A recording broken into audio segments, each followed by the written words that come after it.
على رسوله الكريم أما بعد.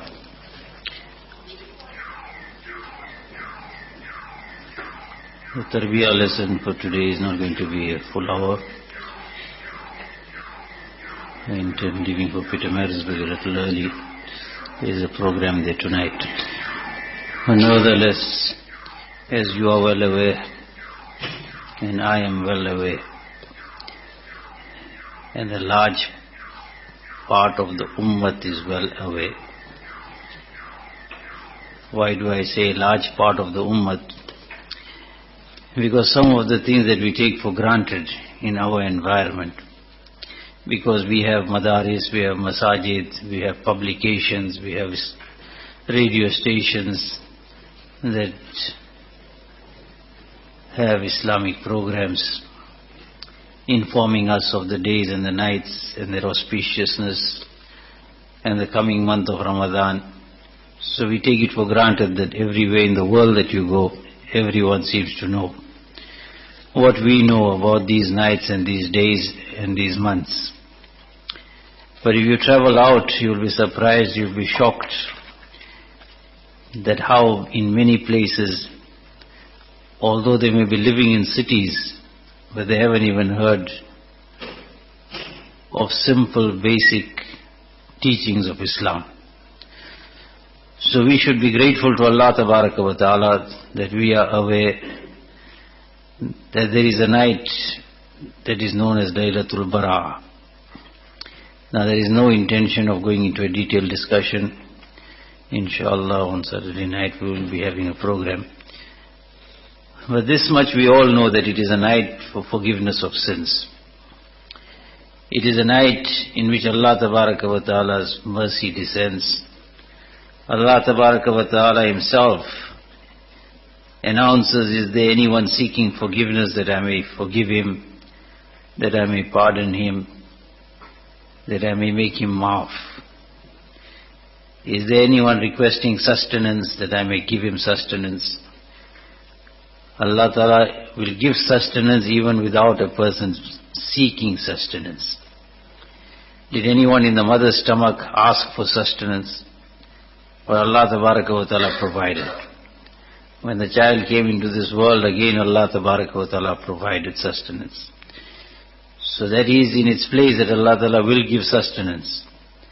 But to seek sustenance with barakat, to seek abundance in the sustenance, and to ask Allah Tabaraka wa Ta'ala to give that sustenance with His pleasure.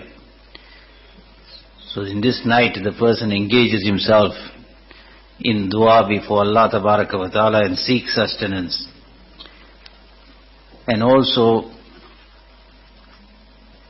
it is very clear from the ahadith of Nabi alayhi salatu wasalam and from the Quranic verses that Allah Tabaraka wa Ta'ala takes away the barakat of sustenance when people engage in sins. And sometimes the people are deprived of sustenance. That means they are not going to get enough sustenance because of those sins. But on the night of Barat, again they are going to make dua, they are going to make istighfar and tawbah. So the doors of those sustenance will open up. Again, we must not be confused that people who don't even believe in Allah Tabaraka wa Ta'ala, they get so much. This world is a Jannat, and Allah Ta'ala will give whomsoever how much He pleases.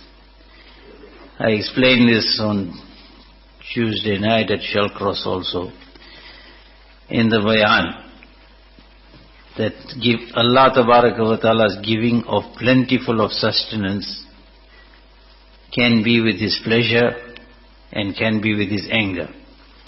And Allah Ta'ala's restricting the sustenance can also be with His pleasure and with His anger. Now each person must look into his own actions, his own deeds, his own a'mal, and then he will come to the conclusion whether it is with Allah Ta'ala's pleasure or with His anger. Everyone knows his or her own deeds. So Allah Tabaraka wa Ta'ala's announcement Himself, is there anyone requesting sustenance that I may provide for him? Is there one or any person who has got some kind of difficulty, some kind of pain and suffering, that I may remove his pain and suffering, that I may remove his difficulty. And then all other needs also, the doors of Allah Tabaraka wa Ta'ala are open. So only those people who have got no real concern of the Akhirat, they've got no concern of Jannat and Jahannam, they've got no concern about the pleasure or the anger of Allah Ta'ala, they will be negligent in these Mubarak nights, and especially the night of Bara, the 15th night of Shaban. There is a lot of academic discussion with regards to the ahadith themselves, but this much is definitely proven that there are authentic riwayat also with regards to this night.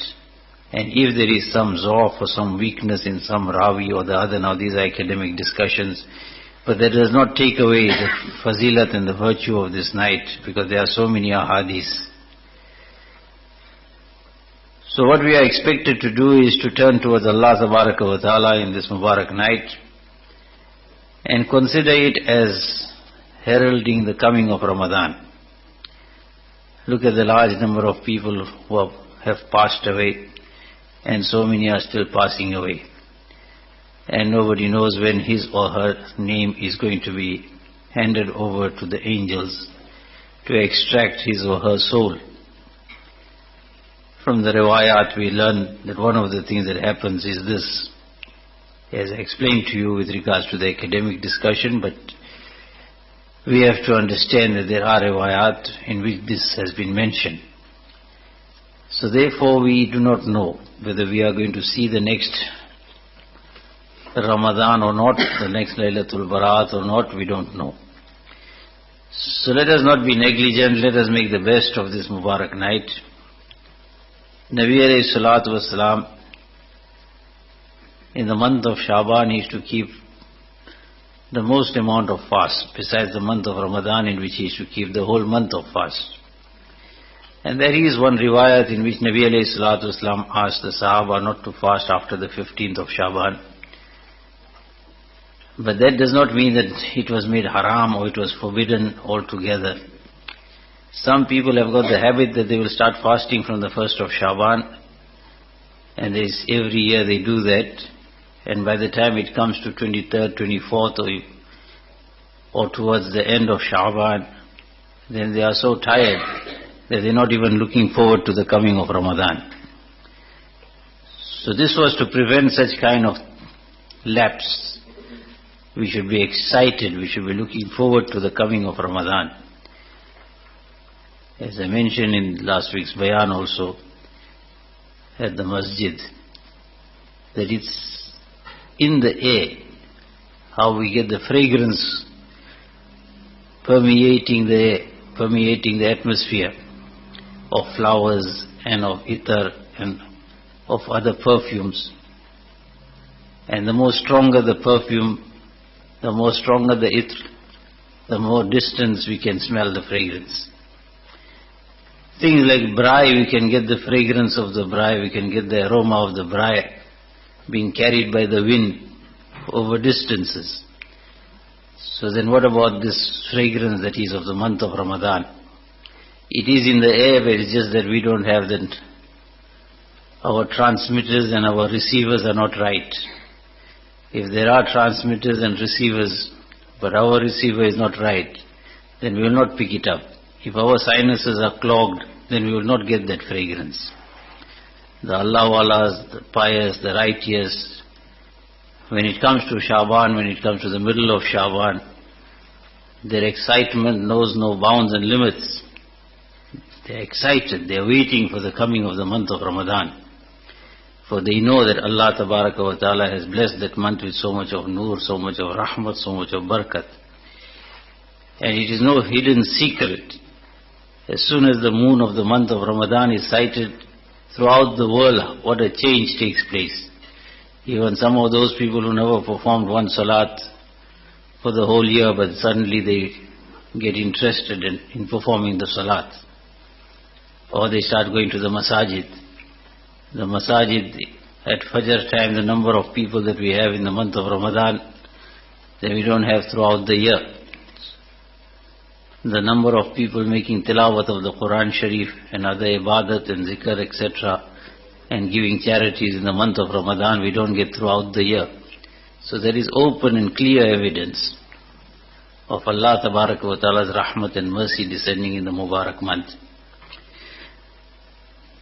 So that is not some kind of a hard and fast rule. Many people are asking that question, that we were told that we must not fast at all after the 15th of Shawwal.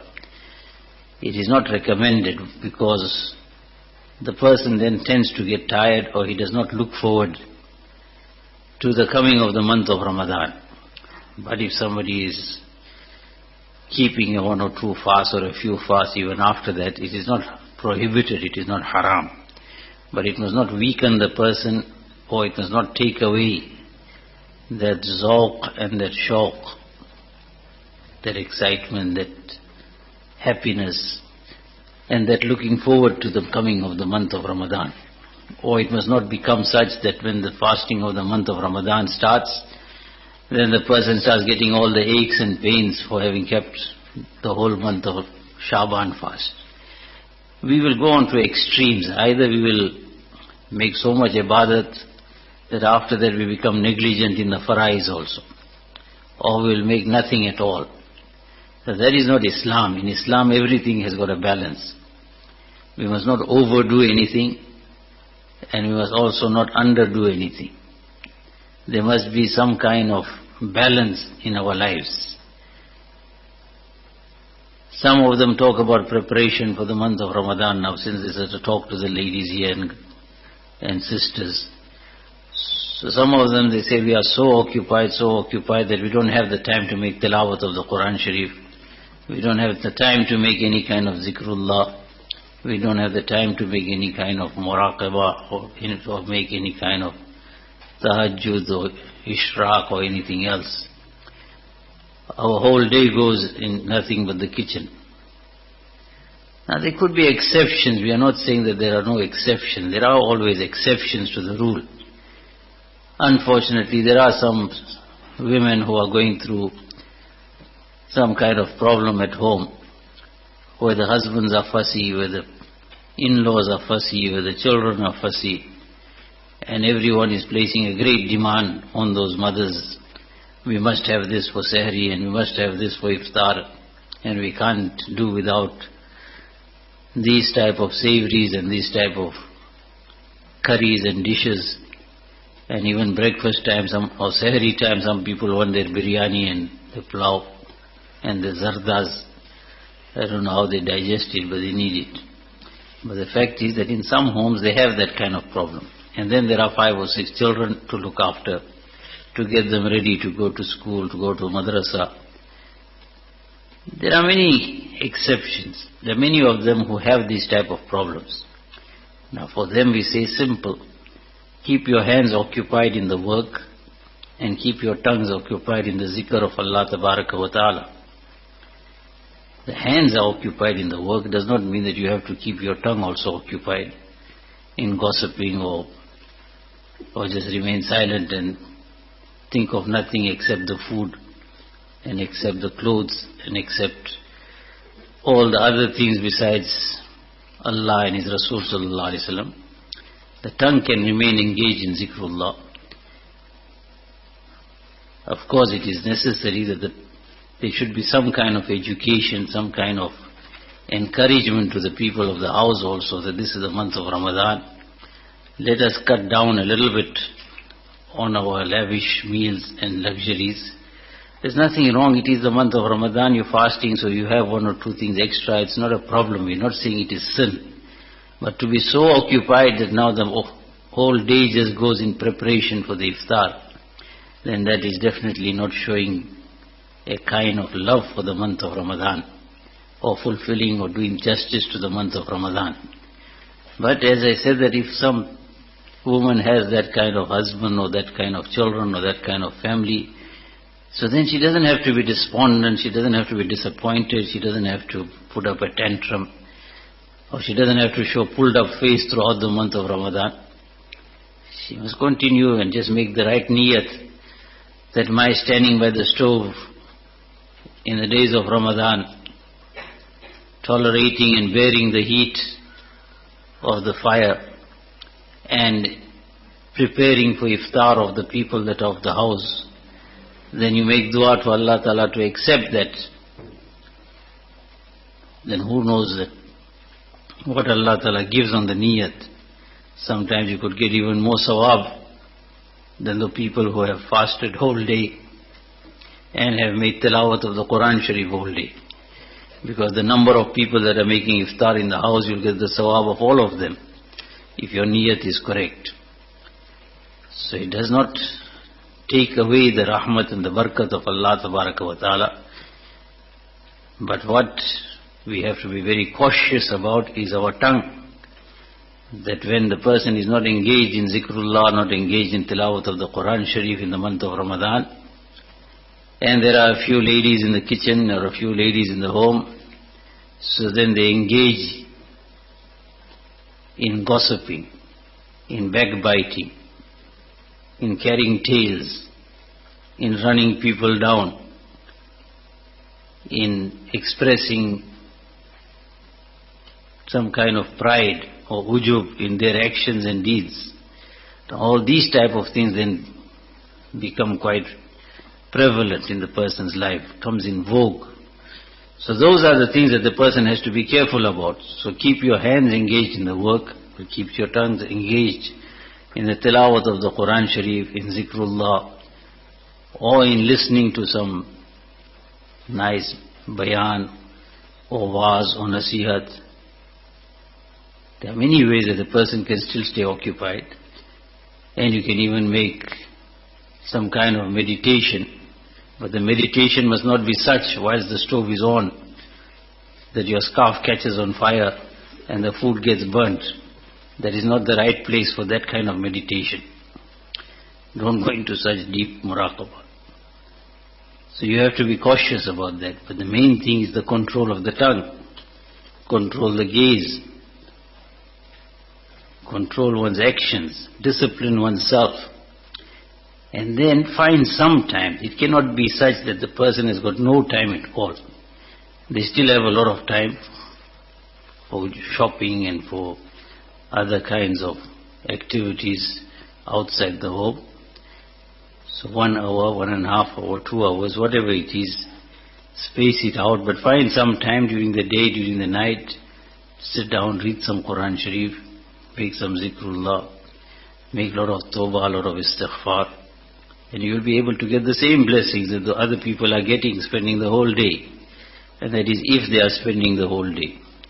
Who really spends the whole day in Allah Ta'ala's ibadat, even in the month of Ramadan? Once again, don't misunderstand me. The people that are going to earn halal livelihood, they are also in the path of Allah Ta'ala. Allah Ta'ala hasn't mentioned in the Quran Sharif everybody must close his shop and close his business and stop earning any kind of livelihood. In the month of Ramadan, all these things are permissible, but there must be some kind of reduction in that which we say is worldly. In Islam, there is no such thing as this is worldly and this is of the akhirat. All our worldly things also we can make it for the akhirat. Our eating, our drinking, everything can become for the akhirat. But in inverted commas we call it worldly. So in the month of Ramadan, there must be some kind of reduction in that. Because when a person is going to work right up till 1 minute before iftar time, then where can he enjoy his Maghrib Salat? Where can he enjoy that fast? Those people who are forced by circumstances, it is different. But those who are bosses of their own, or those who are bosses over others, then they must consider this to be the month of Ramadan, and they must make work light for others also. There are so many ahadith. Read the virtues of Ramadan of Hazrat Shah Zakaria Saheb Rahmatullah Alayhi. Read it before Ramadan.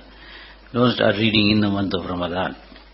If a person reads that little booklet or those ahadith that he has gathered there, of course there is a volume of ahadith on the virtues of Ramadan, but he has done as a favor that he has compiled very, very important ahadith on the virtues of Ramadan. So we must read that. And don't read it just for information or just to give bayan. Unfortunately, that is another weakness of ours. Our reading is so that I can give a powerful bayan on the virtues of Ramadan. But that is not the maqsad and the purpose of that. The purpose of that is so that we may be able to make amal, so that we can get that nur, that tajalliyat in our hearts in the Mubarak month that is coming. So the starting point is this Laylatul Barat. In fact, it should have started right from Rajab.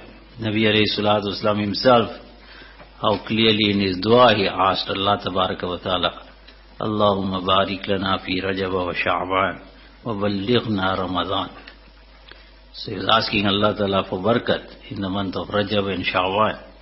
He kept abundant amount of fast. Nabi alayhi salatu wasalam demonstrated by his example that how we should be looking forward to the coming of the month of Ramadan. And remember, it is only in Allah Tabaraka wa Ta'ala's happiness, as you have heard many, many times, that it is only in Allah Ta'ala's happiness that we will get happiness in our heart. If Allah Ta'ala is not happy with us, we will not get happiness. The reason for that is Allah Ta'ala is the creator of the heart. There can be worries. Nabi alayhi salatu wasalam, did he have no worries at all? He had more worries than the entire world. The people of the world, he had the worry for the whole ummah. And his concern was such a concern that everybody must be saved from the fire of Jahannam. And not only the Muslims must become strong and powerful and good in their iman, but even the disbelievers must come into the fold of Islam. And because of that he had to wage battles. He had to fight against the enemies who came to destroy the Muslims and the Muslim land. And he had to educate the people, and he had to do his own ibadat also. How much worries he had. But look at the heart Allah Tabaraka wa Ta'ala gave to him. As you have heard again many times, that when Allah Tabaraka wa Ta'ala is pleased, then even if the person is in difficulties and hardship and pain, but Allah Ta'ala gives such people such kind of sukoon in their hearts, that the kings of the world do not know of that sukoon even in their wealth and happiness. In their wealth and in their properties and in their palaces, they don't even know of that sukoon which those Allah Walas are given even in their sickness and their pain. They will complain of their pain, they'll complain of their suffering, but it will not be to us, it will be to Allah Tabaraka wa Ta'ala. To us it will be just for information, for the purpose of dua. So we must not look at that, but what we do learn from all those ayat of the Quran Sharif and the ahadith of Nabi alayhi salatu wasalam is that in the happiness of Allah Tabaraka wa Ta'ala, there is the happiness of both worlds. And Allah Ta'ala gives that happiness in the heart. दोनों जहां की खुशी तेरी खुशी में है निहा, दोनों जहां की खुशी तेरी खुशी में है निहा, दोनों जहां का अलम तेरे गज़ब में है आया. He says very beautifully, दोनों जहां की खुशी तेरी खुशी में है निहा, दोनों जहां का अलम तेरे गज़ब में है आया. The happiness of both worlds is hidden in your happiness, O Allah. That if I am going to please you, if I am going to make you happy, then I will get the happiness of both worlds. And the problems of both worlds is in your anger, your ghazab, your wrath. If Allah Ta'ala is angry, then it is going to cause great amount of problem in the person's life. The life will become miserable. The life will become tightened and narrowed. In those difficulties, the person will become restless. He will not be able to bear and tolerate. Yet Allah Tabaraka wa Ta'ala says that He does not burden anybody more than what he can tolerate. Allah Ta'ala does not put on anyone any burden more than the person can tolerate. If the person is suffering sickness, it is that much which the person can tolerate and bear. If he is going through hardships and pains and difficulties, whether it is in the home life, married life, or economic, or political, or business, or whatever it may be, then it is only that much which a person can bear. In fact, it's much less than that. Allah Tabaraka wa Ta'ala is not zalim, na'uzu billah. And there is again great hikmat and wisdom in that. Allah Ta'ala wants us to return to Him. لَعَلَّهُمْ يَرْجِعُونَ.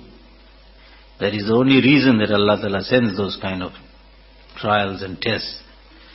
Sometimes it is due to our past doings and actions that Allah Ta'ala gave us a lot of time to repent, to change. But we did not do that, so then it catches up with us. And sometimes it is a blessing in disguise. Allah Ta'ala wants to give some ni'mats of the akhirat, or want to remove some other difficulties that were going to befall us. So dono jahan ki khushi teri khushi mein hai niha, dono jahan ka alam tere ghazab mein hai ayah.